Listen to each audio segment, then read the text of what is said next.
The massive swing, the epic collapses, and even battles with substance abuse. These are just a few things Dustin Johnson is known for, but he's also famously regarded as the guy with low IQ. Critics have called him everything from a massive stoner to even the dumbest of all time. His slow, laid-back attitude isn't just an act. Many have doubted his intelligence on and off the course. Yet, this so-called zero IQ golfer shocked everyone, using his unique blend of natural talent, strategy, and sheer grit to silence his critics and rise to the top. But how did a golfer mocked for his intelligence outsmart some of the greatest players in the game? To understand, let's dive into how Dustin Johnson went from being dismissed as the dumb guy on the tour to becoming one of golf's best.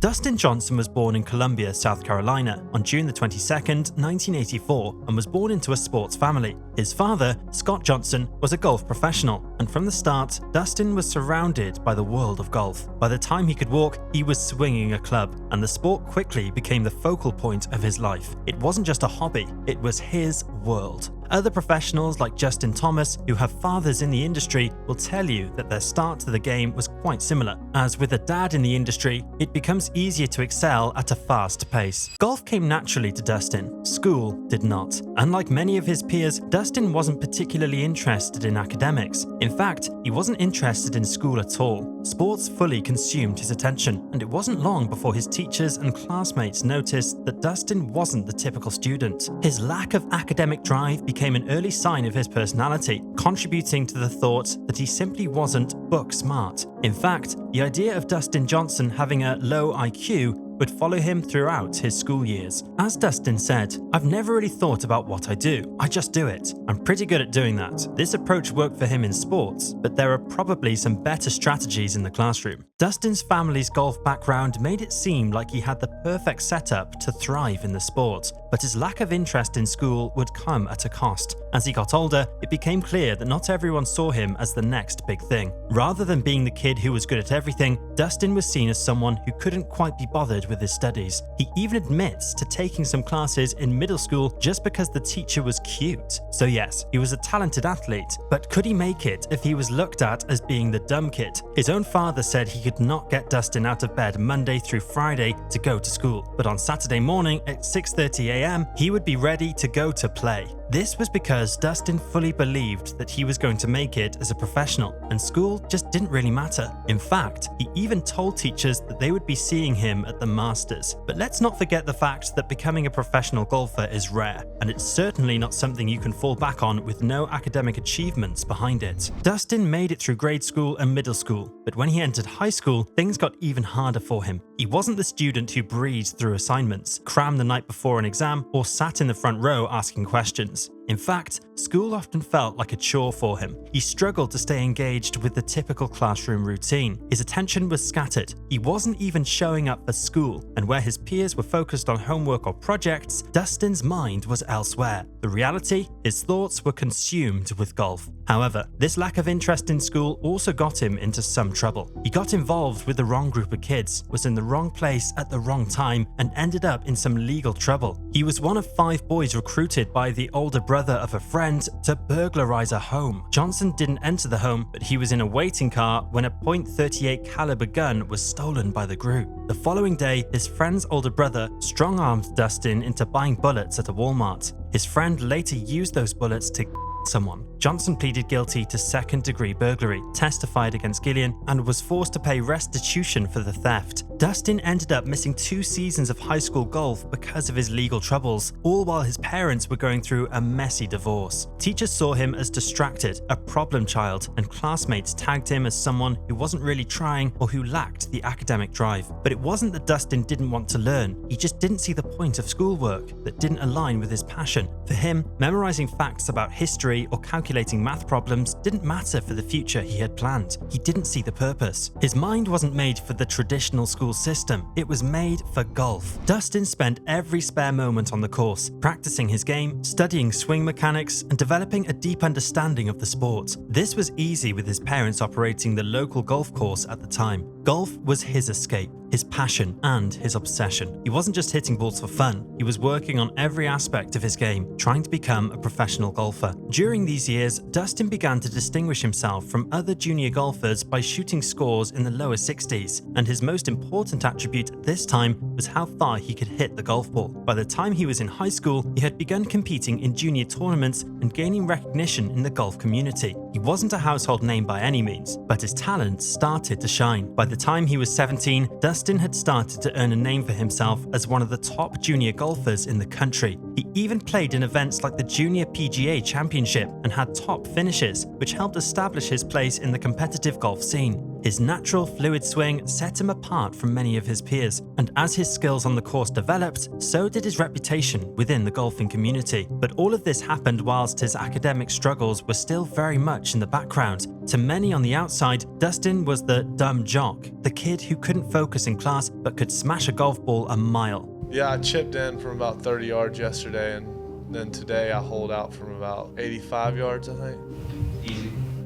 Yeah, I guess. But for those who paid attention, it was clear that Dustin was beginning to excel. His success in junior tournaments wasn't a fluke. It was a sign of things to come, with his next step being to survive college for his love of golf. Dustin Johnson attended Coastal Carolina University, where he majored in sports management. And yes, his major was not law, engineering, or medicine, which should come as no surprise. However, Johnson did something even better than these majors, as it was here that he became a 7-time NCAA winner at Coastal Carolina and earned first-team All-American honors in 2006 and 2007. During his senior year, he also led the Chanticleers to a program-best 5th-place finish in the NCAA Championship. Despite his athletic achievements, some perceived Johnson's laid-back demeanor and tendency to zone out during conversations as a lack of intelligence. But his casual attitude towards the game left people asking the same question. Could someone who just doesn't seem all that bright really compete at the top? It takes just one look at Dustin to see he is an athlete. When he began playing on the amateur circuit, people noted Dustin's impressive height, physical strength, and ability to hit the ball further than most. However, observers often felt he lacked all the skills necessary to compete in the game, thinking of him as a golfer who simply relied on brute strength rather than intellect or strategy. His physical prowess allowed him to win early tournaments, but his low IQ reputation grew because of his reluctance to analyze his game as deeply as others like Bryson DeChambeau, Rory McIlroy, or Matt Fitzpatrick did.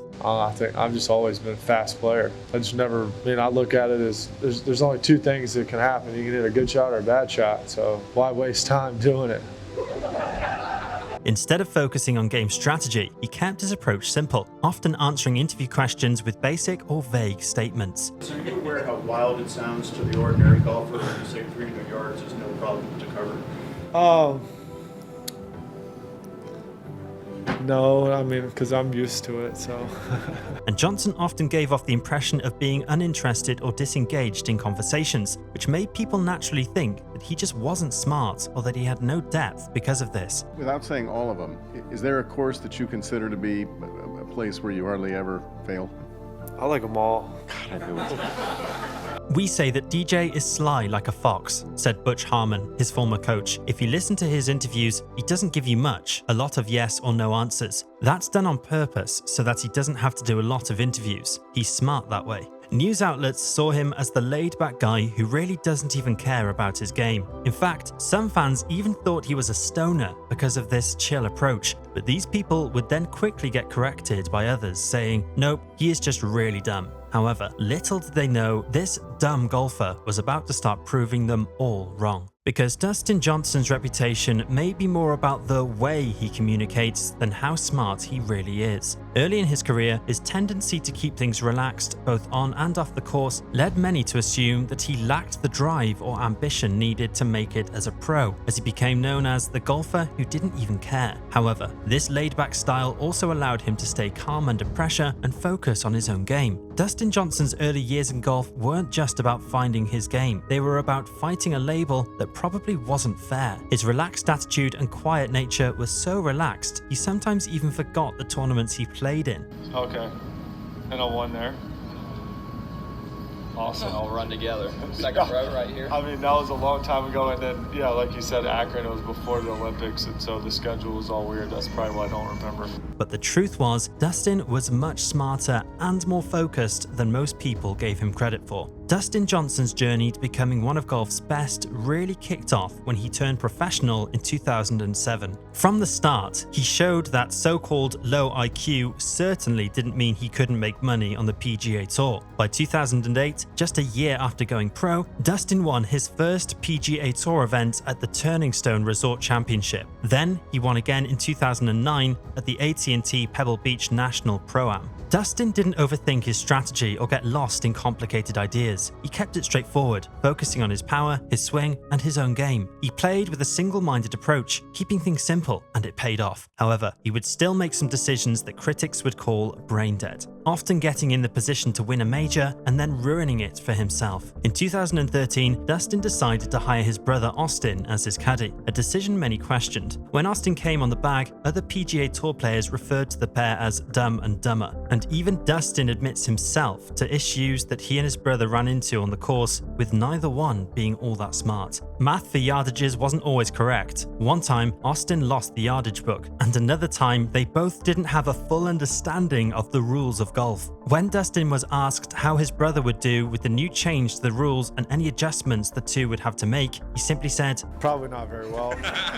Even Dustin's father-in-law, Wayne Gretzky, is quoted as saying, "I never thought I would meet anyone as dumb as my daughter, Paulina, until I met Dustin." But over the years, despite his reputation of being dumb, Dustin kept building up his wins, even with Austin on the bag, and in 2016, he achieved one of his biggest victories at the US Open. This win was huge, because the US Open is known for being one of the toughest tournaments, which ironically has been won by some of the smartest players in the game. Of course, Dustin still made dumb mistakes that made some think he was still just an oaf, like accidentally hitting an advertiser sign with his golf driver. But Dustin's calm focus and straightforward style helped him to handle the pressure. Even with some rules drama on the final day, Dustin stayed cool, winning by 3 strokes and taking home his first major championship. Then, in 2020, Dustin had an incredible season. At the Masters tournament, Dustin set a record by finishing 20 under par and winning by 5 shots. It was the best anyone had ever played at the Masters,